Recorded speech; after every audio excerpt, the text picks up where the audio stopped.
राजस्थान के सियासी घमासान में बड़ा मोड़ आया है। मुख्यमंत्री अशोक गहलोत की खिलाफत कर बागी हुए सचिन पायलट ने दिल्ली में राहुल गांधी से मुलाकात की है। इस खबर के आने के बाद से ही प्रदेश के सियासी हलकों में इस मुद्दे का पारा चढ़ा रहा। बताया जा रहा है कि पार्टी आलाकमान 1.5 महीने से चल रहे गतिरोध को तोड़ने के लिए अब 2 कदम आगे बढ़ रहे हैं। उधर पायलट की राहुल से इस मुलाकात ने अब तक पायलट के खिलाफ बयानबाजी करने वाली गहलोत खेमे के नेताओं के बीच खलबली मचा दी है। इससे यह एक बार फिर यह बात सत्य भी साबित हो चुकी है कि राजनीति में कोई किसी का दोस्त और विरोधी नहीं है। इसके बावजूद भी माहौल देखकर बयानी वीर पीछे नहीं रहते। कोई सोशल मीडिया तो कोई मेन स्ट्रीम मीडिया में बयान देते रहते हैं। 1 महीने के इस सियासी सफर में गहलोत और पायलट खेमे की ओर से कई बार बयानबाजी हुई। हाल ही में कुछ युवा नेताओं के बयानबाजी तो इस तरह की रही कि पायलट वापस आते हैं तो वे नजर कैसे मिला पाएंगे। अगर हमारी कोशिश होती तो वो जाते ही क्यों, वो अपने विवेक से गए हैं, इसलिए हमारी इस संबंध में कोई चर्चा नहीं हो रही है। हम केवल और केवल राजस्थान की विधानसभा में जो सत्र आहूत किया गया है उस 14 तारीख के सत्र को लेकर के और उसमें क्या चर्चा, जनता के मुद्दों को किस प्रकार से हम चर्चा करके उनका समाधान करें और उनके लिए राजस्थान में जो भी पानी की, बिजली की, सड़क की, कोरोना की, जिस तरह की भी समस्या है उनके समाधान के लिए चर्चा। बता दें कि राजस्थान की गहलोत सरकार को गिराने की साजिश रचने और विधायकों की खरीद फरोख्त के आरोपों से घिरे पूर्व उप मुख्यमंत्री सचिन पायलट की कांग्रेस आलाकमान से मुलाकात के बाद राजस्थान सरकार पर मंडरा रहा संकट टल गया। यह भी कहा जा रहा है कि पायलट और राहुल गांधी के बीच बैठक सकारात्मक रही। अब राजस्थान में अदावत खत्म कर सरकार को मजबूत करने की बात की गई है। यदि ऐसा होता है तो 14 अगस्त को विधानसभा सत्र के आगाज पर फ्लोर टेस्ट की भी जरूरत नहीं पड़ने वाली है। हालांकि पीसीसी चीफ गोविंद सिंह डोटासरा और प्रदेश प्रभारी अविनाश पांडे ने रविवार को ही पायलट खेमे को लेकर पार्टी का रुख भले ही साफ किया हो, लेकिन आलाकमान ने पायलट की वापसी के रास्ते खोल दिए हैं। उधर राजस्थान में पिछले 1 महीने से जारी सियासी घमासान में अब भाजपा भी खुलकर मैदान में आ गई है। सरकार पर मंडराते खतरे और राजनीति संकट को अब तक कांग्रेस की अंदरूनी लड़ाई बताते हुए चुप्पी साधने वाली बीजेपी ने अपनी रणनीति बदल ली है। कांग्रेस के विधायकों की खरीद फरोख्त के आरोप झेल रही पार्टी अब खुद के विधायकों में सेंधमारी की बात कह रही है। बात अगर अंतर्विरोध की जाए तो कांग्रेस का साफ दिखाई दे रहा है कि बीजेपी का अंतर्कलह भी अब पर्दे के पीछे दिखाई देने लगा है और यही वजह रही कि भाजपा विधायकों को भी बाड़ेबंदी में ले जाना पड़ा। और जब तीसरी खेप ले जाई जा रही थी तो विधायकों को यह कहकर आपत्ति जता दी कि उनकी विश्वसनीयता पर सवाल खड़े किए जा रहे हैं। राजस्थान की सरकार पूरे की पूरे तरह से होटल में बंद है और दूसरी तरफ सरकार कहती है कि हमारे पास स्पष्ट बहुमत है। भारतीय जनता पार्टी ने भी कभी ये मांग नहीं रखी कि आपको फ्लोर टेस्ट कराना चाहिए, आपके पास बहुमत नहीं है, लेकिन हम ये बात हमेशा से कहते हैं कि आपके आपसी झगड़े की वजह से राजस्थान की 8 करोड़ जनता सफर क्यों करे। राजस्थान के सियासी घमासान का रुख बदलता नजर आ रहा है। ऐसे में 14 अगस्त से शुरू होने वाले विधानसभा सत्र से फ्लोर मैनेजमेंट भाजपा भी नहीं, कांग्रेस को भी संभालना पड़ेगा। ब्यूरो रिपोर्ट, जन टीवी न्यूज।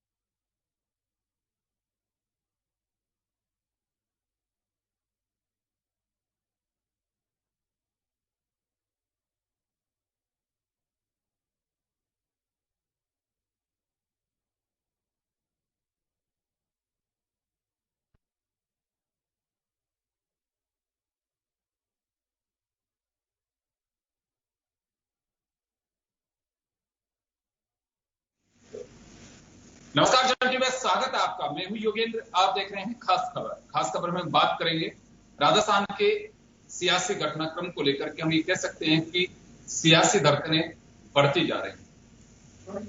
मामला कुछ भी हो, मुद्दा कुछ भी हो, वजह कुछ भी हो, अब जो बात रही है सोमवार का दिन, ये कह सकते हैं कि गुलाबी नगर जयपुर में काफी जो बारिश का दौर रहा, एक तरफ सियासी बादल भी कुछ हद तक, कुछ मैं नहीं कह रहा कि छट गए, कुछ हद तक ऐसा लगा विश्लेषकों को कि ये बादल छट सकते हैं। काफी जगह पे कई तरह की चर्चाएं हैं। सबसे बड़ी चर्चा रही लेकिन सचिन पायलट राहुल गांधी की मुलाकात की, और इस मुलाकात के मायने हैं क्योंकि 1.5 महीने से जो कांग्रेस में अंतर्कलह कहे कि आपसी डिफरेंसेस जो रहे क्या वो दूर होंगे, इस मुलाकात के कुछ मायने हैं। और दूसरी तरफ सुप्रीम कोर्ट में 6 विधायकों की जो पिटीशन है उसको स्वीकार किया गया। इधर 11 तारीख को लेकर के सबको इंतजार है कि 11 तारीख को क्या फैसला होगा। तो चलिए हम चर्चा करेंगे। इसी बीच विधानसभा अध्यक्ष से गोविंद सिंह डोटासरा, महेंद्र चौधरी और संयम लोढ़ा ने भी मुलाकात की है। हमारे साथ पैनलिस्ट जुड़ चुके हैं। वरिष्ठ विधिवेत्ता AK जैन साहब हमारे साथ हैं, वरिष्ठ पत्रकार श्यामचंद्र शर्मा साहब हैं, चंद्रकांता मेघवाल जी भाजपा विधायक हमारे साथ जुड़ रहे हैं, अरुण गोयल जी कांग्रेस से हमारे साथ जुड़ रहे हैं। आप सभी का स्वागत है। मैं जैन साहब आपके पास आना चाहूंगा सबसे पहले। आगे। ये सियासी चर्चाएं तो जो कुछ है वो होती रहेंगी, लेकिन इसी बीच सुप्रीम कोर्ट, हाई कोर्ट 2 जगह अभी भी राजस्थान के कुछ विधायकों के भविष्य को लेकर क्या रहेगा वो दोनों जगह पेंडिंग कह सकते हैं। 11 तारीख का इंतजार है कि DB ने जो निर्देश दिए उसके अकॉर्डिंग फैसला आना है हाई कोर्ट में। उधर सुप्रीम कोर्ट में मामला चला गया है। अगर ये सुलह भी हो जाती है तो जुडिशरी का अपना एक मैटर है, क्योंकि सब जुडिस मामला हो चुका है। इस अगर सुलह होती है, इस सुलह का उससे कोई ये कहेंगे कुछ रहेगा संबंध? देखिए, जहां तक सुलह की बात है वो एक राजनीतिक मसला है। सुप्रीम कोर्ट में और हाई कोर्ट के सामने है वो एक कानूनी मसला है। कानूनी मसला ये है कि क्या पॉलिटिकल राजनीतिक दलों का मर्जर, जो राष्ट्रीय राजनीतिक दल है उनका मर्जर राज्य के स्तर पर उसके कुछ विधायक कर सकते हैं, या कोई राज्य का राजनीतिक दल है तो राष्ट्रीय स्तर पर बैठे हुए उसके कुछ सांसद उसका विलय कर सकते हैं, पार्टी के अंदर कर सकते हैं या नहीं कर सकते। इसमें जो भी निर्णय, क्योंकि यहाँ डिफरेंट स्टैंड है। राजस्थान में कांग्रेस का ये स्टैंड है कि बसपा के विधायकों ने, जो बसपा एक राष्ट्रीय पार्टी है, उसके विधायकों ने जो कांग्रेस में मर्जर किया है वो दल बदल कानून के तहत हिट नहीं होता। ये राजनीतिक पार्टी का राजस्थान में मर्जर है। इसको भारतीय जनता पार्टी राजस्थान में गलत बताती है। गोवा में कांग्रेस राष्ट्रीय पार्टी है, उसके 2/3 सदस्यों का जाने के कारण उसका विलय भारतीय जनता पार्टी में मान लिया गया है वहां के स्पीकर ने। वहां पर कांग्रेस उसको गलत बता रही है, जिसको राजस्थान में सही बता रही है। बीजेपी वहां सही बता रही है, राजस्थान में गलत बता रही है। दिल्ली के अंदर जो तेलुगु देशम पार्टी है, जो राज्य स्तर की पार्टी है, उसके 4 राज्यसभा सांसद अपनी पार्टी का मर्जर कर लेते हैं तेलुगु देशम पार्टी का भारतीय जनता पार्टी के अंदर। वहां उसको हमारे उपराष्ट्रपति जो स्पीकर भी हैं राज्यसभा के, वो उसको सही मान रहे हैं, और राजस्थान में भारतीय जनता पार्टी उसको गलत बता रही है। इसी तरह का मामला नागालैंड का है। तो अगर मान लीजिए कल, चूंकि मदन दिलावर सुप्रीम कोर्ट में यह कहकर गए कि DB ने हमें स्टे नहीं दिया है इन विधायकों को वोट डालने से रोकने का, यदि सुप्रीम कोर्ट कल विधायकों को वोट डालने पर स्टे दे देती है तो इसका क्या मतलब होगा?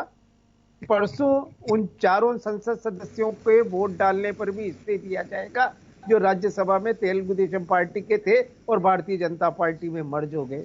गोवा में उन 10 कांग्रेस विधायकों के वोट डालने पर जो मंत्री भी बने बैठे हैं वहां पर, उनके वोट डालने पर और कार्य करने पर रोक लगा दी जाएगी जो भारतीय जनता पार्टी के अंदर मंत्री बने बैठे।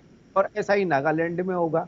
तो इस बात की तो मुझे कोई संभावना नहीं लगती कि किसी प्रकार का स्टे सुप्रीम कोर्ट से होगा, क्योंकि अगर स्टे होता है तो वो सारे के सारे राजनीतिक दलों को एक, राजस्थान की अगर हाईकोर्ट करती तो बात अलग थी, वो यहां तक सीमित रह जाता मामला।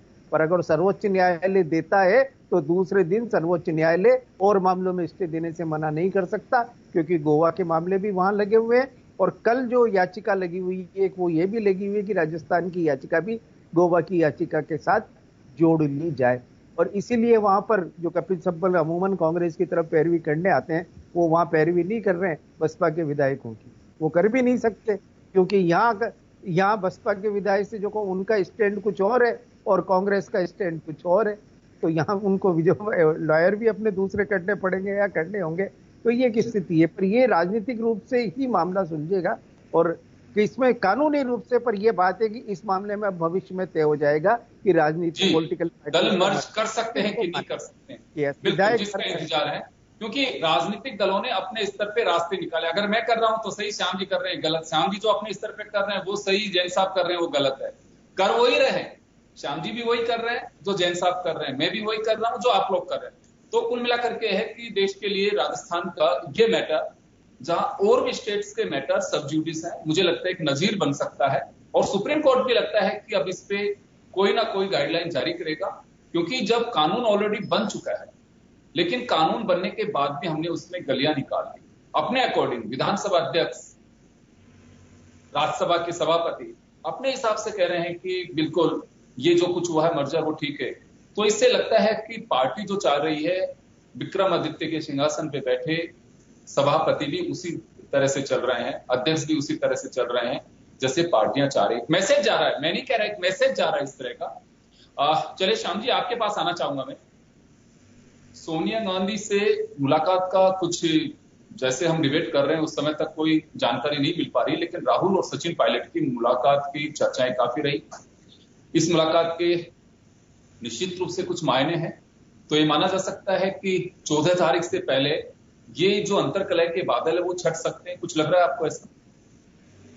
देखिए योगेंद्र जी, जिस प्रकार से मुलाकात हो रही है उससे स्पष्ट हो रहा है कि मैं तो शुरू में से ही कह रहा था आपको कि अशोक गहलोत सरकार विधानसभा में बहुमत साबित करेगी, उसको दिक्कत नहीं आएगी। दोनों परिस्थिति में कह रहा था कि सचिन पायलट पक्ष में देते तो भी करती, नहीं करती तो भी करती। लेकिन आप देखिएगा जिस प्रकार से कल से कहते हैं कि रात को इनके अहमद पटेल और जितेंद्र के माध्यम से बातचीत हुई और फिर प्रियंका गांधी से लगभग 2 घंटे बातचीत हुई कि आखिर हम किस स्थिति में क्या फॉर्मूला हम सोनिया जी के पास, राहुल जी के पास देंगे। इस बात को लेकर बड़ी विस्तृत तरह जी। चलो, श्याम जी की साउंड नहीं पहुंच पा रही, टेक्निकल कोई खामी हो सकती है, तो मैं वापस जोड़ने। हाँ जी जी श्याम जी जी। देखिए मैं ये कह रहा था कि राजस्थान की राजनीति का जो बादल कह रहे थे जिस तरह से छटने लगे, उस स्थिति में हवा है कि राजस्थान में जो कुछ देखने को मिल रहा था आपको, और ये तलक, और जिस प्रकार से मुख्यमंत्री जी सचिन पायलट के खिलाफ जो कुछ बोल रहे थे, लेकिन बाद में ये भी कह रहे थे कि अगर हाईकमान कहेगा तो मैं उनको गले लगा लूंगा, तो अब उनको गले लगाना ही पड़ेगा। सचिन पायलट निश्चित रूप से 14 तारीख को विधानसभा में आएंगे, और मैं तो कह रहा हूँ कि 12 तारीख को ही विधानसभा से पहले राजस्थान में हो सकता हो सचिन पायलट आ जाए और विधायक दल की बैठक में शामिल हो और कहें कि मैं तो कांग्रेस से गया ही नहीं था, मैं कांग्रेस में हूँ, कांग्रेस का हूँ। और जब 14 तारीख को जब विधानसभा की बैठक हो तो आपको खुशनुमा माहौल दिखेगा विधानसभा में। कांग्रेस के अंदर जिस प्रकार से, जिस तरह से जो स्थितियां बन रही थी कि बीएसपी का क्या होगा नहीं होगा, लेकिन बीएसपी के मामले में भी सुप्रीम कोर्ट कुछ नहीं बोलेगा। और फिर हो सकता हो कि 92-7 जजों की संविधान पीठ बैठेगी, क्योंकि 5 का हो रखा है, तो कुछ लेकर के मुद्दे तय हो जाए कि दल बदल में क्या क्या नई स्थितियां पैदा होगी। क्योंकि आज मैं सिंघवी जी को सुन रहा था, सिंघवी जी ने कहा है कि मैंने भी बहुत सारी चीजें लिख करके दी है। 2 ही है, कपिल सिब्बल या सिंघवी जी, दोनों ही कांग्रेस के अभी से पिछले 10 साल से जो कुछ है इनका विवाद होता रहा है, यही दोनों आते हैं और करते रहते हैं दोनों के दोनों। तो मैं मान के चलता हूँ कि अभी फिलहाल बीएसपी के मामले में कोई निर्णय आने वाला नहीं, राजस्थान में आएगा ना दिल्ली में आएगा।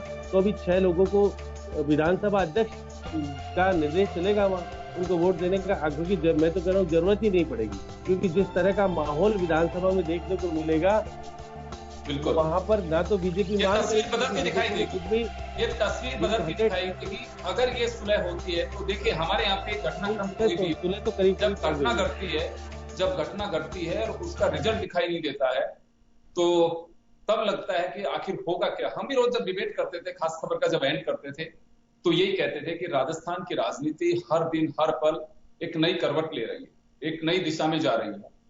तो इसमें कहना बहुत मुश्किल था कि कल क्या होगा। हम तभी कहते थे कि आगे क्या, आप और हम सबको इंतजार है। तो चले इस वक्त हमारे साथ चंद्रकांता मेघवाल जी भी जुड़ चुकी हैं। चंद्रकांता जी, आपके पास मैं आना चाहूंगा।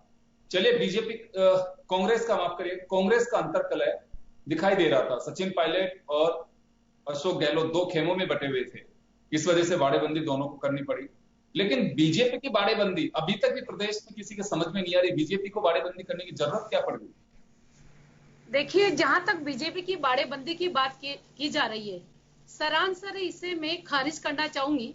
इसे बाड़ाबंदी नहीं कह सकते, क्योंकि विधायक, जहां तक विधायकों ने शीर्ष नेतृत्व को जानकारी दी कि उन्हें पुलिस के जरिए, किसी ठेकेदार के जरिए, किसी व्यापारी के जरिए और इस तरह से उनके पीछे पुलिस लगा लगा कर परेशान किया जा रहा है, उसी बात को लेकर सभी विधायक, आपको मालूम है कि सोमनाथ दर्शन के लिए गए थे और वो रिटर्न भी हो चुके हैं। तो मुझे लगता है अगर बीजेपी की बाड़ाबंदी होती तो उस में हम लोग भी शामिल थे और हमें भी बाड़ाबंदी में जाना था। लेकिन मुझे लगता है ये कुछ नहीं, हमें कहाँ कोई बाड़ाबंदी हुई टाइम निर्धारित है योगेंद्र जी, कल का टाइम निर्धारित नहीं, ऐसा कुछ नहीं है, कोई बाड़ाबंदी हुई नहीं। आज आपने देखा होगा, आप तो प्रेस करोगे वहां पर, सतीश जी भाई साहब का भी बयान आपने आज पढ़ा। मुझे लगता है इसे बाड़ाबंदी नहीं कह सकते। बाड़ाबंदी कहेंगे तो जो सरकार 31 दिन से लापता है, कहाँ बैठी हुई है, ये आपको और मुझे, हम सबको मालूम है। किस तरह जनता की भावनाओं पर लापता। आप देखिए, आज की घटना हम देख ले, जोधपुर की, डेचू की, किस तरह से 11 लोग, अभी तो अपन कुछ कह नहीं सकते उस बारे में, लेकिन पाक विस्थापित भाई थे, किस तरह से 11 जने एक ही परिवार के मौत के घाट उतरे। और इसे मैं सरकार के ऊपर कोई आरोप प्रत्यारोप नहीं लगाऊंगी, लेकिन जिस तरह से मीडिया के माध्यम से पता लगा, निश्चित तौर पर सरकार की कहीं न कहीं सवाल है मेरा एक सवाल है चंद्रकांता जी, एक सवाल है। बुधवार को ही कैलाश चौधरी साहब ने ये कहा कि सरकार अल्पमत में है। बुधवार को ही अगर कोई आरोप लगाता है कि सरकार अल्पमत में है, अल्पमत से बहुमत साबित करने के लिए प्लेटफॉर्म वो होता है विधानसभा।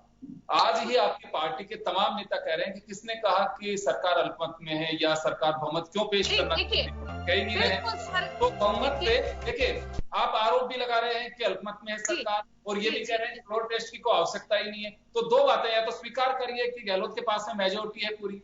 देखिए, मेजोरिटी आप लगातार देख रहे होंगे, भारतीय जनता पार्टी के कुछ विधायक जिस तरह से आप बोल रहे थे कि बाहर भेजा गया, बाड़ाबंदी की गई, किस तरह से मोबाइल को ट्रेप करवाना, ट्रेसिंग पे डालना, और दूसरी बात कि कुछ विधायक को लालच देना, सीधे सीधे से ये साबित होता है कि सरकार अल्पमत में थी। वर्तमान में स्थिति क्या बनी है, इसको हम जब तक 14 तारीख आपके भी सीएलपी लीडर या विधायक जो है, उनको एंटी करप्शन ब्यूरो में या एसओजी के अंदर एफआईआर देनी चाहिए और रिकॉर्डिंग देनी चाहिए। इस तरह से प्रलोभन दिया जा रहा है, वो समय पर देखा जाएगा। लेकिन जिस तरह से विधायकों को टॉर्चर किया जा रहा था, वो सबके सामने है, आपको भी मालूम है। और मैं निश्चित तौर पर ये कह सकती हूं कि भले ही सरकार की साठगांठ हो गई हो, सरकार कहीं ना कहीं आपस में दोनों गुट एक राय मशवरा करने के लिए, जो इनका शीर्ष नेतृत्व है, उनके इशारे पे या जो कुछ भी कर रहे हो, लेकिन आज सरकार को इस बात पर विचार करना चाहिए कि राजस्थान के किसान के क्या हालात है, राजस्थान के मजदूर के क्या हालात है, किस तरह कोरोना वायरस से हम लोग जूझ रहे हैं, किस तरह से महामारी पैर पसार रही है, लेकिन ऐसा लग रहा है किसी का कोई ध्यान नहीं है। ये मेरा कहना है। और निश्चित तौर पर सरकार इस बात का विचार करे, सरकार को इस बात पर विचार करना चाहिए कि किस तरह से लगातार किसानों के साथ अन्याय हो रहा है। सरकार ने कहीं ना कहीं, दोनों ही गुटों ने आपसे चर्चा भी भले ही की। सरकार जिनकी है, उनके संगठन के नुमाइंदे यहाँ बैठे हुए हैं, वरुण पुरोहित जी, मैं उनसे जानना चाहूंगा। वरुण जी, बीजेपी लगातार ये कह रही है कि हमारे सदस्य बाड़ेबंदी में नहीं गए, 18 एमएलए जो थे वो केवल उसे ये कह सकते हैं कि एक स्पिरिचुअल टूर भी कह सकते हैं, जैसा मैं समझ पा रहा हूं चंद्रकांता जी को। लेकिन वो उसकी वजह यह है कि थोड़ा आउटिंग की उनकी सिर्फ इस वजह से कि जो उन पे दबाव डाला जा रहा था। हालांकि मैं भी आगे क्लियर कराऊंगा चंद्रकांता जी से कि इन 18 लोगों पे ही दबाव था कि और भी लोग थे। तो ये दबाव क्यों डाला जा रहा है, दबाव से कब तक किसी को, क्योंकि देखिए एक मामले को लेकर के दल बदल को लेकर के ये प्रदेश अभी भी एक ऐसे मोड़ पे आके खड़ा है, जो भी जैन साहब ने बताया कि सुप्रीम कोर्ट जब दखल करेगा तो बहुत सारी परतें खुलेंगी इसमें और बड़े पेच भी हैं इसके अंदर। तो मैं आपसे जानना चाहूंगा कि अगर दल बदल के लिए किसी को प्रलोभन भी दिया जाएगा, एक बार के लिए फ्लोर टेस्ट पास भी कर लिया जाएगा, उसके बाद में क्या? परीक्षाएं तो हमेशा रहती हैं सिर्फ पे, वो कभी भी आ सकते हैं, सडन एग्जाम भी होते हैं आजकल। तो भूपेंद्र जी, दल बदल की आप बात कर रहे हो, सबसे पहले हमेशा मैंने रिपीट किया है, राजीव गांधी जी का विजन इतना स्ट्रॉन्ग विजन था, 1985 में वो एक्ट ले आए थे। आप देखिए उसका आज इतने साल बाद भी उसका यूज हो रहा नहीं, कितने एमएलए इधर से उधर ये लोग कर देते। अभी जैन साहब और श्याम जी आप बात कर रहे थे बीएसपी एमएलए की, अगर सुप्रीम कोर्ट ये उनका वोटिंग राइट अभी तक तो वानी अगर स्टे कर दे, कुछ कर दे, तो पूरे हिंदुस्तान में कांग्रेस की सरकारें इन्होंने तोड़फोड़ करके ये इनके इन प्रकारें जो गिराई थी उन पे असर पड़ेगा और आगे के लिए नजीर हो जाएगी, तोड़फोड़ नहीं कर पाएंगे। तो ये चीजें तो इनके लिए गले में फांस हो गई, लीगल फाइट करी है इन्होंने। अभी देखिए इस बात मेरे को सुप्रीम कोर्ट का फैसला करना चाहिए, हम सुप्रीम कोर्ट के फैसले का इंतजार चंद्रकांता जी आपके पास आ रहा हूं मैं, वरुण जी अपनी बात कह दे, मैं आपके पास आता हूं। मैं आपको टोकना नहीं चाहता अभी। अब जब तक जो भारतीय जनता पार्टी की बात कर रहे थे, अगर 18 एमएलए सोमनाथ जी के दर्शन करने जा रहे हैं, आम जनता को दर्शन नहीं कराना चाह रहे। अब कांग्रेस के एमएलए को राजस्थान से बाहर थोड़ी जा रहे हैं। तो आम आदमी कहां जैसलमेर जा रहा है? अरे भाई आम आदमी क्यों नहीं जा रहा जैसलमेर? सब चालू है, ट्रेन चालू, जैसलमेर से ट्रेन आके दिल्ली जाती है। आप जाइए, कौन रोक रहा है? राजस्थान में इंटर डिस्ट्रिक्ट कहीं रुकावट ही नहीं है। अब रही बात, इनको क्या हुआ, खींचे निपोर रहे हैं जैसे किसियानी बिल्ली खंबे नोचे। आप ही देखिए आज सचिन पायलट का वापस जो आ रहा है ना, समझौता हो गया, कांग्रेस का झगड़े खत्म हो गए, तो इनके परेशान हो रहे। अभी क्या करें, इनके खुद के झगड़े इतने हैं। आप देखिए वसुंधरा जी ने आज वसुंधरा जी जब इनके नहीं आई तो इनको वापस लौटना पड़ा। अब ये बाहर ले जाना चाह रहे थे, उनके समर्थक विधायक जा ही नहीं रहे, ये लेके किसको जाएंगे बाड़ाबंदी में? 18-20 विधायक थे इनके पास, उनको ले गए।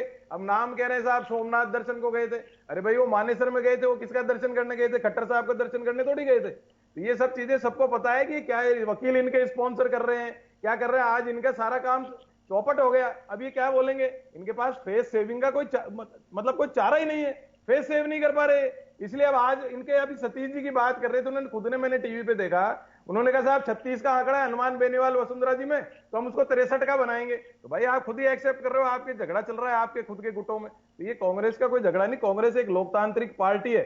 ये लोकतंत्र की स्वतंत्रता जो है उसका गला घोटना चाहते थे, जैसे मुगल और विदेशी आक्रांता करते थे। अब आपको मैं बता रहा हूं, स्वतंत्रता दिवस पे इनका सारा, मैंने आपको हमेशा डिबेट में कहा कि राजस्थान से ये जो सारे षड्यंत्र पाखंड जो रच रहे थे पूरे देश में, राजस्थान में दी एंड होगा। और ये स्वतंत्रता दिवस पे आपको दी एंड होगा। इनके सारे झूठ षड्यंत्र पाखंड का जो ये रचना रच रहे हैं, असुरों की जैसे राक्षस पीछे पड़ जाते हैं देवताओं के पीछे, वो सारा दी एंड हो जाएगा राजस्थान में 15 अगस्त तक। क्या बात है, बात देवता और राक्षस तक आ गई। अब तो बड़ी रोचक बात है। श्याम जी एक बार आपके पास आना चाहूंगा मैं एक बात जानना चाहता हूं कि राजनीति में हम कई मरतबा ये बात कहते हैं, कोई किसी का स्थायी दोस्त और कोई किसी का विरोधी नहीं है। उन लोगों का क्या होगा अगर सचिन पायलट की वापसी होती है, जो बड़बोलेपन के कारण कोई सचिन पायलट को आईना दिखा रहा था, कोई कह रहा था हमसे सलाह लेते सचिन पायलट, कल तक तो सचिन पायलट के साथ ही बैठे हुए थे, ऐसे लोगों का क्या होगा? जी श्याम जी, चलिए टेक्निकल खामी से जुड़ नहीं पा रहे हैं हमारे साथ में अभी। मैं जैन साहब के पास में जाना चाहूंगा। सर, सुप्रीम कोर्ट की पिटीशन और हाई कोर्ट में जो जजमेंट है, इसका कुछ एक दूसरे से कोरिलेट रहेगा कि इसका इस पर प्रभाव पड़ रहा हो या इसका इस पर प्रभाव पड़ रहा हो?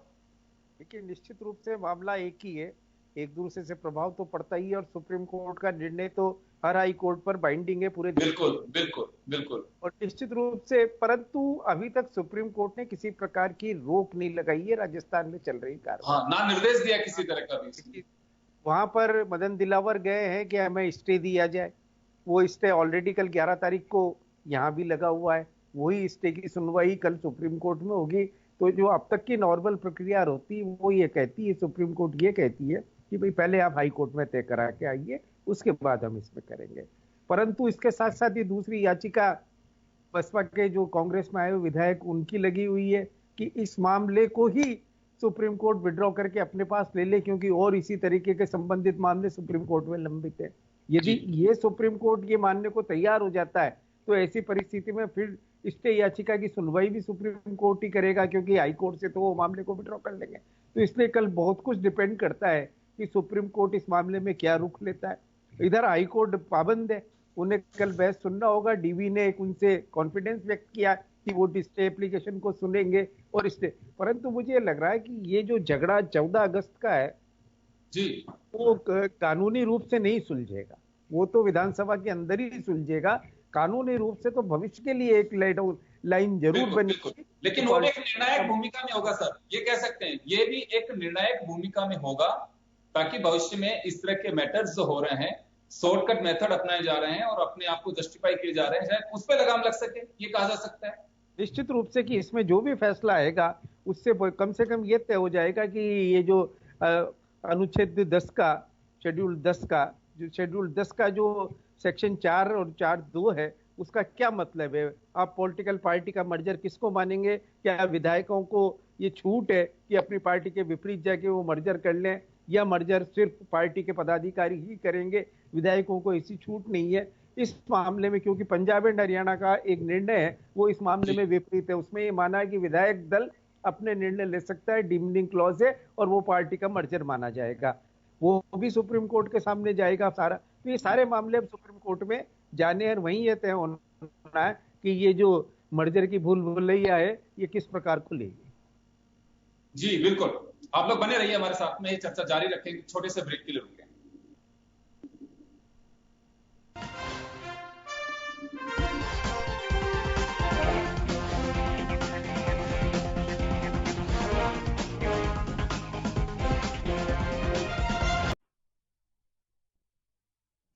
ब्रेक के बाद एक बार फिर आपका स्वागत है। आप देख रहे हैं खास खबर, बात कर रहे हैं राजस्थान की सियासी संग्राम की, लेकिन इसमें थोड़ी सी ये बर्फ पिघलती दिखाई दे रही है। सचिन पायलट की राहुल गांधी से मुलाकात होना, इसके कुछ मायने, लेकिन इसी बीच बीजेपी ने आरोप लगाया है कि कांग्रेस का यू टर्न है और राहुल गांधी को एक चैनल खोल लेना चाहिए, यू टर्न चैनल।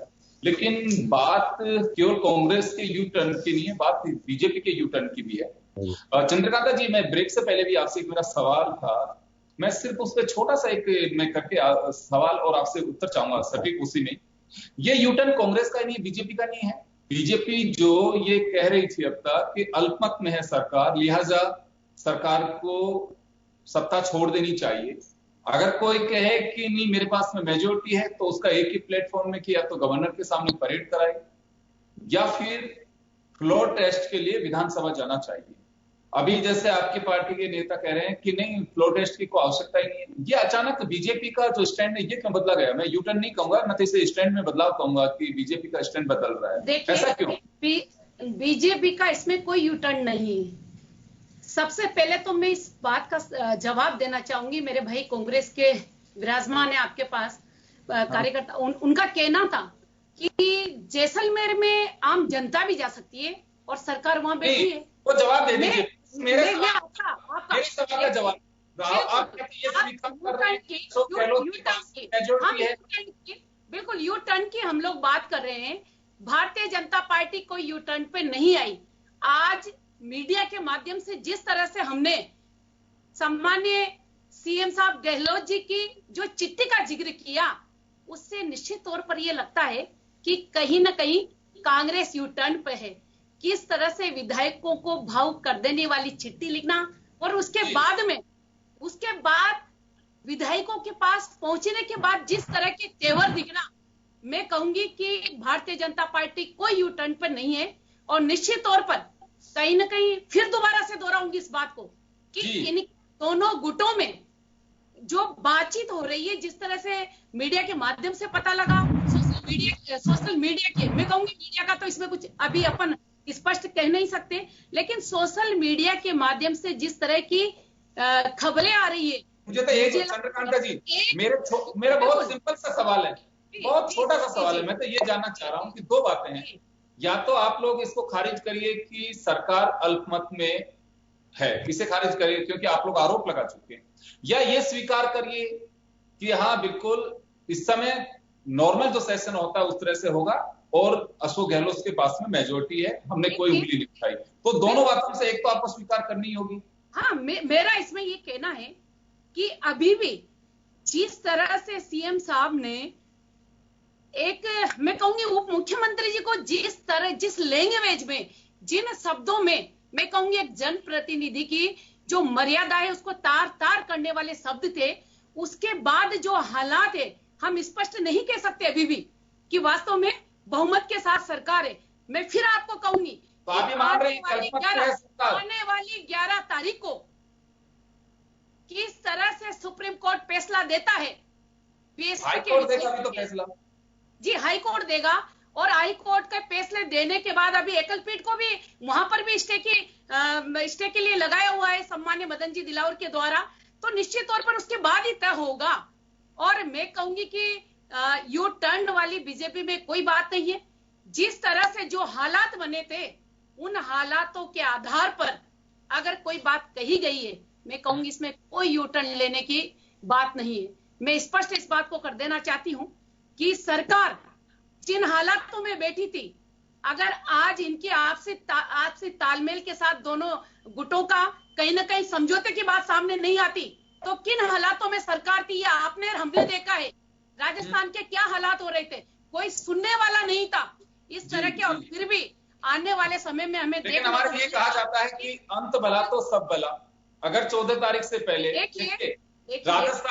राजस्थान की सियासत दो मोड़ पे, एक जुडिशियल मोड़ पे, एक सियासी मोड़ पे, जिसका फैसला तो आपके विधानसभा में होना है कि किस रूट पे गाड़ी जाती है।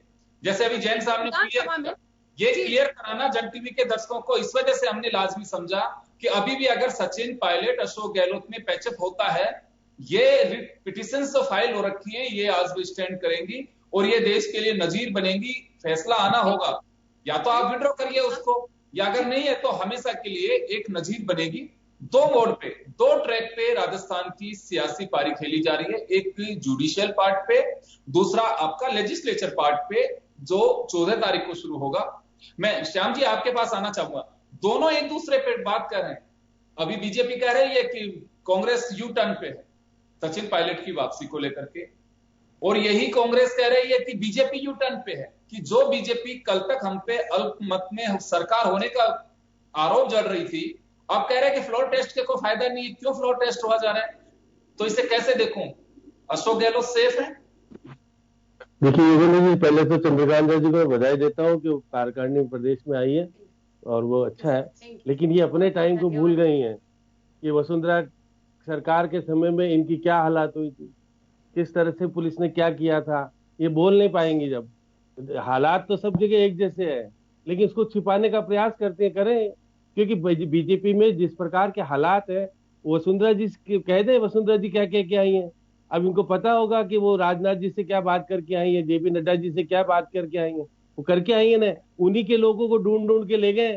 कहाँ ले गए? सोमनाथ जी के पास ले गए कि भाई कम से कम इनकी कहीं होता हो कुछ तो कुछ हो नहीं हो। अब उनके कर्मचारी को कोरोना, आप सुन लीजिए चंद्रकांत जी जरा सुन लीजिए, आप सुन तो लीजिए ना। आप मैं ये कह रहा हूँ कि भारतीय जनता पार्टी भारतीय जनता पार्टी 85 दिन तक गजेंद्र सिंह शेखावत को नहीं बनने दिया प्रदेश अध्यक्ष, वही है भारतीय जनता पार्टी, कोई दूसरी नहीं है। आप सुन लीजिए जरा, आप अगर बोले, आप सुनिए जरा। अभी वसुंधरा जी ने कहा है मेरे कर्मचारी के कोरोना हो रखा है, अब वो आएंगी नहीं आएंगी पता नहीं। कि अभी तो गुलाब जी ने कहा है मेरी टेलीफोन पे बात हुई है, वो आएंगी कल, क्योंकि 4 बजे विधायक दल की बैठक होनी है इनकी। उसके बाद तय होना है कि इनको पार्क प्लाजा में रहना है 14 तारीख तक सुबह तक, या वापिस से इधर उधर जाना है, क्योंकि जिस प्रकार से समझौता हुआ है। अब देखिए पहले तो सचिन पायलट से विरोध था, सब कुछ था, तो ये कह रहे थे कि हमारे बीएसपी का मामला होगा तो हम, परिस्थिति होगी तो हम हाउस में निर्णय करेंगे बाद में। अब निर्णय विपरीत जा रहा है, तो अभी कुछ बोलने की स्थिति में नहीं आ पा रहे। देखिए वो मैं तो पहले भी कह रहा था, सचिन पायलट अपनी तरफ से कुछ नहीं कह रहे थे। अब विधानसभा में आके जब कहेंगे कि मैं तो कांग्रेस का हूँ, कांग्रेस के पक्ष में समर्थन करता हूँ, तो उनके पास लगे हुए चार्ज सारे समाप्त हो जाएंगे। फिर चंद्रकांत जी क्या कहेंगे? क्योंकि कोर्ट में तो मामला वही है ना। पहले उन विधायकों को किसने मना किया था कि वो ये कहे कि हम कांग्रेस के नहीं हैं? हरियाणा में लंच हो रहा था। मध्य प्रदेश की बात सुनिए। जो आप जिन मंत्रियों को आपने बनाया वो आपके अभी तक विधायक भी नहीं बने। मजबूरी में शिवराज सिंह जी की पूछिए कि वो 14 लोगों को ऐसे को बना दिया जो कल तक आपके थे ही नहीं। राजस्थान में ये स्थिति आती तो आपको क्या बनाना पड़ता? राजस्थान में बताओ श्याम जी, राजस्थान में बताओ आप तो मुझे कि यूटर्न कौन है, बीजेपी या कांग्रेस? मैं वापस कहना चाहूंगा, वापस बोल रहा हूं आपको, बीजेपी का यह आरोप है कि सचिन पायलट जैसे ही राहुल गांधी से मिलने गए तो राहुल गांधी को कोट किया गया है कि राहुल गांधी का यू टर्न है, कांग्रेस का यू टर्न है।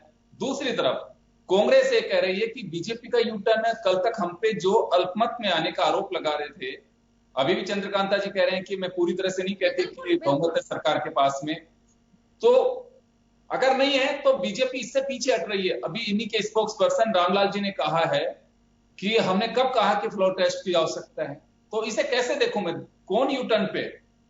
देखिए दोनों ही अपने अपने यू टर्न पे आ गए हैं। बीजेपी की स्थिति खराब हो रही है तो फिर वो बदल रहे हैं, क्योंकि उन्होंने पता पड़ गया ना वसुंधरा जी ने किस प्रकार की बातें कही दिल्ली में जाकर के। स्थिति तो कांग्रेस की खराब थी, वो सबने देखा है। कांग्रेस का ही यू टर्न पे, कांग्रेस तो शुरू से कह रही है विधानसभा बुलाओ, विधानसभा बुलाओ, आप तो कटके लगा रहे हो विधानसभा बुलाने में। कांग्रेस का यू टर्न पे भाई। वरुण जी जरा से मैं तो कह रहा हूँ नियमों से विधानसभा बुलाई जाए, इसी की मांग थी। मध्य प्रदेश में महाराष्ट्र में नियम आ गए, मध्य प्रदेश में नियम थे ना। अरे सुन तो लो चंद्रकांता जी, में ऐसे हालात क्यों पैदा हुए साहब? क्योंकि आपके पूर्व मुख्यमंत्री कैलाश जोशी जी के पुत्र ने बैठक बुलाई है, संतुष्ट बैठक। सुन लो अब ये चंद्रकांता जी कह रहे हैं नियमों के अनुसार विधानसभा बुलाए जाने का अधिकार है अशोक गहलोत सरकार को। उनको अगर वो सिफारिश करते तो राज्यपाल को देना पड़ता है, लेकिन राज्यपाल ने बड़े आराम से 21 दिन का टाइम दे दिया, जिससे कुछ होना हो तो कर लो, कोई दिक्कत नहीं। क्योंकि प्रतिनिधि तो यही तो आपके प्रभारी है, राज्यपाल पुराने प्रभारी तो आप तो जानते हो, आपके प्रभारी करे, तो इसलिए बहुत सारी चीज पर्दे के पीछे है, रहने दो उसको, पर्दे से निकल के आएगी सामने तो बहुत सारी चीज आएगी। पता नहीं भविष्य में क्या कुछ होने वाला है, अभी कोई बहुत सेफ नहीं हो गए सारे। पूरे राजस्थान ने देखा है साहब, पर्दे के पीछे से बातें आई, तभी आज राजस्थान की जनता को सब कुछ षड्यंत्र राज का, पाखंड राज का राजस्थान में ये भारतीय जनता पार्टी का षड्यंत्र नहीं, ये कांग्रेस का षड्यंत्र, आपकी आपसी पूर्ति, आपका फुल स्टॉप राजस्थान से क्लॉकवाइज की जगह क्लॉकवाइज होगा हिंदुस्तान में, क्लॉकवाइज राजस्थान में इससे हालात क्या हालत है, रोज हत्याएं हो रही है, रोज हत्याएं हो रही है, ब्रह्म हत्या प्रदेश हो गया, शीर्ष नेतृत्व जिम्मेदार है आप लोग उत्तर प्रदेश तो है। अरे इतना कमजोर नेतृत्व है, इसका पटना तो कांग्रेस भोग रही है। आप सुनिए, अगर अरे सुन तो लीजिए आप, बिल्कुल अरे आप तो लीजिए, मैं तो नहीं वरुण जी, मैं तो अमित शाह जी के पास बैठा हुआ था, लंच हो रहा क्या डिनर हो रहा था वसुंधरा जी के घर पे, आपको पता हो तो योगेंद्र जी आप भी गए थे, तो वसुंधरा जी को पास में बैठने दिया था उन्होंने कहा नहीं मैं तो अभी पत्रकारों से अलग से बात करूंगा। तो स्थितियां आपके भी बहुत सारी रिपीट रही है, आप पुरानी बातों को खोलो मत, बहुत सारी चीज है पर्दे के पीछे, बहुत सारी चीज अच्छी लगती है, पर्दे के बाद जाएगा तो हो जाएगी। इसलिए कांग्रेस श्याम जी अभी तो ये कह सकते हैं दोनों ही पार्टियां यू टर्न पे हैं, बिल्कुल 100% है, क्योंकि देखिए कांग्रेस का नेतृत्व मजबूत होता तो ये स्थिति होती नहीं, घर की लड़ाई घर के अंदर निपटनी चाहिए थी, कोर्ट के अंदर क्यों चले गए? छोटी छोटी लड़ाइयों को लेकर कोर्ट में जाने का मतलब है कि घर का व्यक्ति जो बुजुर्ग है वो आपको संभाल नहीं पा रहा, उसकी चल नहीं पा रही है। अब देखिए जिस प्रकार की सक्रियता रहा है, अडवाणी जी की, मुरली मनोहर जोशी जी की, किसी की नहीं चल रही भाई। बुजुर्गों का तो सामाजिक जो फैब्रिक है ना, सोशल फैब्रिक इन्होंने 6 साल में गड़बड़ कर दिया। बुजुर्गों की मैं कांग्रेस को वोट दे रहा हूँ, बीजेपी को वोट दे रहा हूँ, बीएसपी को वोट दे रहा हूँ। अगर जनता ने बीएसपी को वोट दिया है और किस तरह से बीएसपी के विधायकों का कांग्रेस में विलय होना, कांग्रेस के विधायकों को ले गए कर्नाटक, कांग्रेस के विधायक कोई वोट दिया था मध्य प्रदेश में,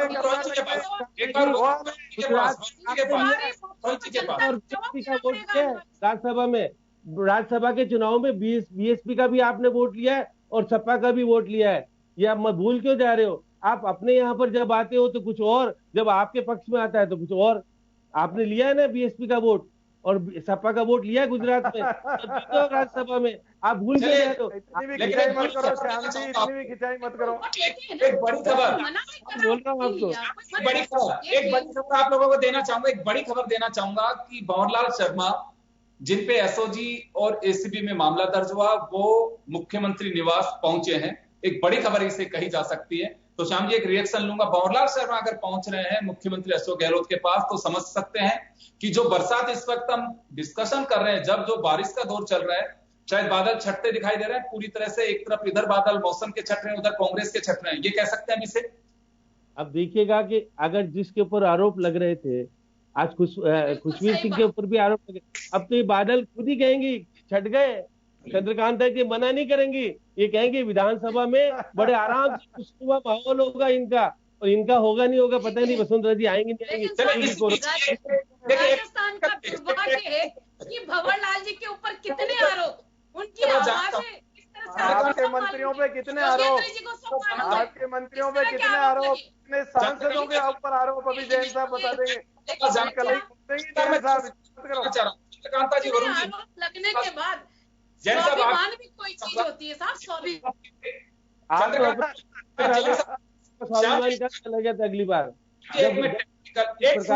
आपके खिलाफ एक मिनट के लिए मैं रोकना चाहूंगा आपको। मैं एक कानूनी पेच जो इसमें है पूरे इस मामले में मैं जरा समझना चाहूंगा, जैन साहब के पास जाना चाहूंगा। सर मैं आपसे जानना चाहूंगा कि भंवरलाल शर्मा या विश्वेंद्र सिंह या अगर कोई भी जिनके खिलाफ एफआईआर दर्ज है, चाहे वो एसओजी में रही हो या फिर एसीबी में रही हो, ऐसी पोजीशन में क्या होगी स्थिति? या तो विड्रॉ करेंगे या जांच के बाद जैसे एसओजी ने एफआईआर लगाई उसी तरह से यहाँ भी एफआईआर।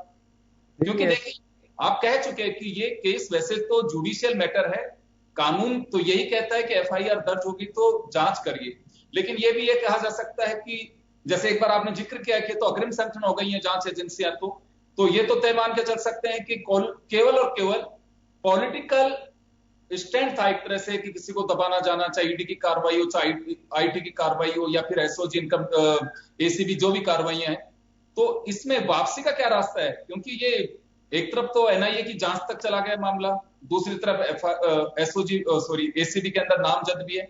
अगर भंवरलाल शर्मा अशोक गहलोत से मिलने चले गए हैं, जो भंवरलाल शर्मा मानेसर में मिल नहीं रहे थे, आराम से गए सीएमआर में जाना, अब ऐसी परिस्थिति में कानून क्या कहता है, जांच एजेंसी क्या करेंगी? देखिए अशोक गहलोत राजस्थान के गृह मंत्री भी, यदि कोई अपराधी जिसको कल तक अपराधी कहा जाता है वो गृह मंत्री की यहाँ छाती ठोक कर चला जा रहा है, तो मैं कह रहा हूं कि ये कानून का मजाक तो कम से कम है ही सही। अपराधी चाहे कैसा भी हो उस पर अपराधी की तरह व्यवहार करना चाहिए था। भंवरलाल शर्मा की वॉइस रिकॉर्डिंग के लिए आप बार बार एसओजी में जा रहे हैं। भंवरलाल शर्मा को आपने नामजद एफआईआर में कर दिया और वो भंवरलाल शर्मा राजस्थान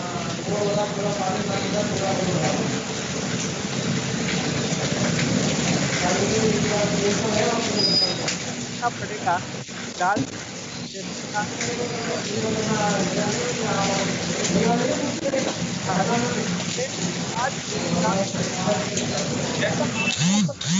आ रही है आपके यहाँ से थोड़ी साउंड प्रॉब्लम आई है जी जैन साहब। जिस प्रकार से ये हो रहा है वो ये मान के चले आप कि अगर ईमानदारी से कानून अपना काम करता तो आज गृह मंत्री के जाते समय भंवरलाल शर्मा को गिरफ्तार कर लेना चाहिए था। ये नहीं किया गया है तो ये लग रहा है कि एसीबी कांग्रेस के अग्रिम संगठन की तरह काम चल रही है। यहाँ सवाल कांग्रेस और बीजेपी का नहीं है, यहाँ सवाल अपराध करने का है। आपने अपराधी माना, प्रारंभिक जांच करने के बाद एफआईआर दर्ज की गई जिसमें भंवरलाल शर्मा को नामजद किया गया। एफएसएल से रिपोर्ट आई है कि उसमें किसी प्रकार की मिलावट नहीं है। एक आदमी संजय जैन जो बीच का आदमी है वो 8 दिन से एसीबी की हिरासत में है, पुलिस कस्टडी में चल रहा है। तो जो मेन एक्यूज है उसको छोड़ना ये बता रहा है हिंदुस्तान राजस्थान में कानून काम नहीं कर रहा है बल्कि राजनीति काम कर रहा है। जी बिल्कुल श्याम जी, आप कैसे कहेंगे इसे?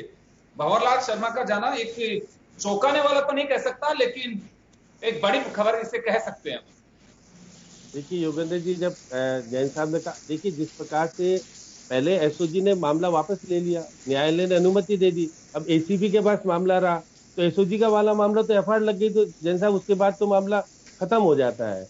तो ऐसी स्थिति में अगर आ गए भंवरलाल शर्मा, बुजुर्ग है, कहेंगे बुजुर्ग के मुंह से देखिए ये स्वाभिमान को गिरवे रखने वाली बात है। अरे भाई उत्तर प्रदेश में तो आपने बलात्कारियों को केस वापस ले लिए। बेरू सिंह जी का भी उन्होंने कह रखा है, बेरू सिंह जी का टाइम भी याद कर लो, उस समय भी ये बलात्कारियों के केस ले लिए उत्तर प्रदेश में तो आपकी सरकार ने वापस। अरे वरुण जी, मैं कह रहा हूँ शशि दत्ता को ले जाने वाले बेरू सिंह जी की सरकार में से भंवरलाल शर्मा ही थे, आपने भी माफ किया। आप मत कहो ये, आप पर्दे की पीछे की बातें अगर याद करोगे तो सब एक से है। अब यहाँ अगर तय हो गया आपस में, उनका माफ करो, मैं तो आप ही कहूँ, आपका ही रहूंगा। अब मुख्यमंत्री जी के पास अगर भंवरलाल शर्मा पहुंच जाते हैं तो बाकी तो जितने लोग हैं वो तो आ ही जाएंगे। अब देखिए, आज मैं तो देख रहा था, ये आप देखिएगा कि जो खुशवीर सिंह है, उनके गांव में 123 बीघा सरकारी जमीन, नाले की जमीन पे एफआईआर दर्ज हुई। एसओजी अभी उन्होंने सीआईडी मामला दिया। तो है, प्रेजेंस एक्सिस होती है। मुख्यमंत्री के पास बहुत सारी फाइलें होती है, जो फाइलें कभी भी दिखाई जाती है और कभी भी राजनीतिक तौर पे काम ली जाती है। जन्म कुंडली कहते हैं, कई बार सुनते हैं कि जन्म कुंडली है उसकी, वो वसुंधरा जी भी रखती थी, ये पता है। वो चंद्रकांत जी बोली नहीं जब इनके साथ घटना घटी, हमने कहा चंद्रकांत हुआ क्या आपके साथ? नहीं अभी कुछ नहीं बोलूंगी। तो ये सब चीजें हैं, राजनीति में बहुत सारी चीजें होती है, किसी के साथ जस्टिस होता है, किसी के साथ नहीं होता। मैं कह रहा हूँ, यही तो कह रहा हूँ। और मुख्यमंत्री के पास पावर होता है, तो देखिए घटना, देखिए पावर के साथ सब कुछ चलता है। सरकार किसके साथ भावना से काम करना हो गया। आप जिस तरह से जो घटना तो लीजिए चंद्रकांत जी, अरे इनसे ये तो पूछो, उत्तर प्रदेश में स्वामी चिन्मयानंद जो बलात्कार का केस था वो वापस ले लिया। उससे नहीं कहना चाहता, क्योंकि आपके साथ अन्याय हुआ, इसलिए मैंने बोला। आपके साथ न्याय नहीं हुआ था उस वक्त। मैं कह रहा हूँ आपके साथ अन्याय हुआ और आप लड़े, और इसी का परिणाम है कि आप वापिस विधायक बन के आए हो। विधायक बन के जीत के आने का कारण भी यही है कि आपने संघर्ष किया और खिलाफ किया, ये चीज है। लेकिन राजनीति के तौर पर जो मुख्यमंत्री होता है वो निश्चित रूप से पावरफुल होता है। जब तक मुख्यमंत्री है, सरकार उसकी होती है, साधनों का सदुपयोग होता है, दुरुपयोग आप तो दुरुपयोग कहते, वो कहते साधनों का सदुपयोग करते हुए सत्ता को बचाए रखने का होता है। हर का होता है कि वो किसी तरह सत्ता बची रहे। अगर सत्ता रहेगी तो ही तो सब कुछ होगा। सत्ता आप छीन लेते तो इनके पास रहता है। सर, सचिन पायलट की राहुल गांधी से मुलाकात हुई, भंवरलाल शर्मा की वापसी हो, अशोक गहलोत के पास जाना हो, तो मुझे लगता है कि 14 तारीख का जो सत्र है, 14 अगस्त से जो सत्र शुरू हो रहा है, उसको लेकर के हम लगातार जो बात कह रहे थे कि खास सत्र होगा, सबकी निगाहें टिकी हुई है। अगर ये सब कुछ होता है तो एक कहेंगे कि एक सहज सत्र होगा, वो भी होना चाहिए। प्रदेश में कोई नहीं चाहता कि अस्थिरता रहे, स्थिरता आनी चाहिए ताकि जनता के विकास के काम पटरी पे लौट सके। निश्चित रूप से हम इस बात को लेकर के चर्चा कर चुके हैं कि अगर जनप्रतिनिधि, चुने जनप्रतिनिधि एवरेज 3.5 लाख मतदाता जो चुनकर के भेजते हैं, किसी के कम है किसी के ज्यादा है, 3 से 3.5 लाख मतदाता के आसपास वहां पे होते हैं, तो उन मतदाताओं की क्या स्थिति होती है जब ये हालात होते हैं। अगर कोविड के बीच अगर उनका जनप्रतिनिधि उनसे दूर है तो आप अंदाजा लगा सकते हैं उसके किस पोजीशन में होगा। 2.25 करोड़ रुपए सालाना खर्च करने के एमएलए को मिलते हैं, उस पैसे का कैसे उपयोग हो रहा होगा। अस्थिरता दोनों तरफ थी। तो कितना खर्च हुआ है इसका आंकड़ा भी लीजिए इनसे। आंकड़ा तो हरियाणा से मंगाओ ना, कितना खर्च हुआ है। देखिए कितना खर्चा बंद कर दिया, एमएलए आपके पास नहीं गए तो खर्चा बंद कर दिया। कर्नाटक में कितना हुआ, मध्य प्रदेश में कितना हुआ। तो एक तरह से ठगी हो रही है, ठगी हो गई दोनों तरफ, ठगी हो गई।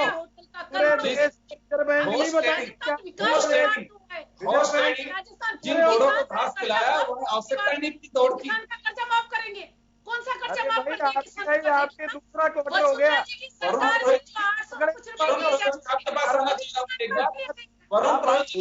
बोलो तो विधानसभा आ रही है, विधानसभा में रखो सारे मामले, पूछ लगाओ, कौन मना कर रहा है? ज्यादा कैसे लगाओ ना, आप कौन मना कर रहा है? आपको लगाएंगे, बोलेंगे सब किसानों की मांग कर रहा है। आरबीआई क्यों छुपा रही है आंकड़े, वो भी बोलना विधानसभा में। विधानसभा में कांग्रेस के दोनों विधायकों का निलंबन भी रद्द हो जाएगा। राजनीति में अदावत हो सकती है, राजनीति में अदावत हो सकती है, लेकिन कानून कानून होता है। भंवरलाल शर्मा जिनको एसओजी एसीबी तलाश रही थी, वही भंवरलाल शर्मा अगर मुख्यमंत्री के निवास में सीधे सीना ताड़ के अगर जाते हैं तो आप बताइए इसे कैसे देखा जाए। कानून अपना काम करता है, बेशक वो उनको घर वापसी की याद आ गई, वो चले जाएं, बहुत अच्छी बात है। हर कोई चाहता है कि प्रदेश में, देश में स्थिरता रहनी चाहिए, स्थिरता कोई नहीं चाहता। हर 5 साल में आपको चुनाव में जाना ही होता है। लेकिन अगर भंवरलाल शर्मा, जिसको एक तरफ जांच एजेंसियां तलाश रही हो और दूसरी तरफ वो मुख्यमंत्री जी के निवास पे चले जाएं, तो कानून क्या कहेगा इसे? योगेंद्र जी, आप बार बार भंवरलाल शर्मा जी के लिए कह रहे हो, बुजुर्ग आदमी, इतनी सीनियर आदमी है, अगर मुख्यमंत्री विधायक है, अरे भाई विधायक नहीं है, सीनियर मंत्री भी रहे हैं वो भैरव सिंह जी की सरकार में। अगर वो मुख्यमंत्री से मिलने जा रहे हैं तो कोई बात होगी अपना, आप सुनवाई का मौका नहीं देते हो क्या? AK जैन साहब से पूछो, आप कोई भी मर्डर भी करते हो तो सुनवाई का आपको अपॉर्चुनिटी दी जाती है, तो गए होंगे अपना पक्ष रखने, लेकिन हिरासत में लेके कर ही रहा है। आप बताइए, ये तो आप इस मामले की कह रहे हो, उत्तर प्रदेश में तो बलात्कार का केस वापस ले लिया, उस लड़की का पता नहीं लग रहा कंप्लेनेंट का है। ये बात इनकी पार्टी विद द डिफरेंस तो खत्म हो चुकी है। Party with the difference Atal ji, Advani ji का ये खत्म हो चुका है। ये सब तरह से कानून को खत्म करने में लग रहे हैं, लेजिस्लेचर जुडिशरी को बिठा रहे हैं। इन्होंने ढांचा जो है ना, सामाजिक ढांचा, उसको भी खराब करने में लग रहे हैं। लेकिन मैंने आपको पहले हर डिबेट में कहा, राजस्थान से फुल स्टॉप हो गया इनके षड्यंत्रों का। आप देखिएगा, एंटी क्लॉकवाइज जो चला रहे थे ना ये, अब क्लॉकवाइज स्टार्ट हो गया, क्लॉकवाइज स्टार्ट हो गया। मणिपुर में वापस आ रहे थे, आपने बेजा इस्तेमाल करने की कोशिश करी। अब आप देखना, ये 14 अगस्त के बाद जो 15 अगस्त पे है, नया सवेरा वापस, काली जटाएं आपके राज की, जो मोदी राज की, समाप्त हो जाएंगी। नया सवेरा आएगा 15 अगस्त से, स्वतंत्रता दिवस पे।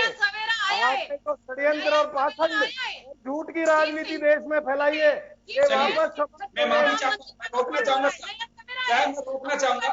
चंद्रकांता जी, मैं रोकना चाहूंगा, मैं माफी चाहूंगा, समय का अभाव है। तो कुल मिलाकर के कह सकते हैं कि 1.5 महीने से राजस्थान की सियासत में जो अस्थिरता दिखाई दे रही थी, चल रही थी, शायद हो सकता है कि विधानसभा के जैसे दिन करीब आ रहे हैं, ये स्थिरता और संकट के बादल छट जाए। भंवरलाल शर्मा का मुख्यमंत्री निवास पे जाना, सचिन पायलट का राहुल प्रियंका गांधी से मुलाकात करना, संकेत साफ सोमवार के दिन दे दिए कि अब गहलोत सरकार को शायद खतरा नहीं है।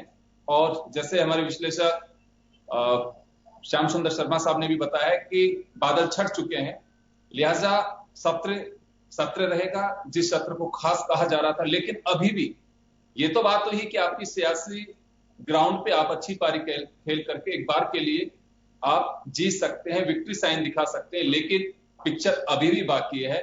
अदालत के द्वार पे अदालत क्या कहेगी, उस पर निगाहें फिर भी टिकी रहेंगी कि आखिर फैसला आता क्या है।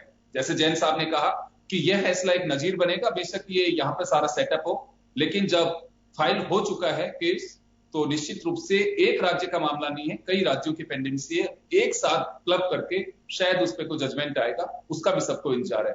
बहुत बहुत शुक्रिया आप सभी का। खास खबर में इतना ही, दीजिए इजाजत, नमस्कार।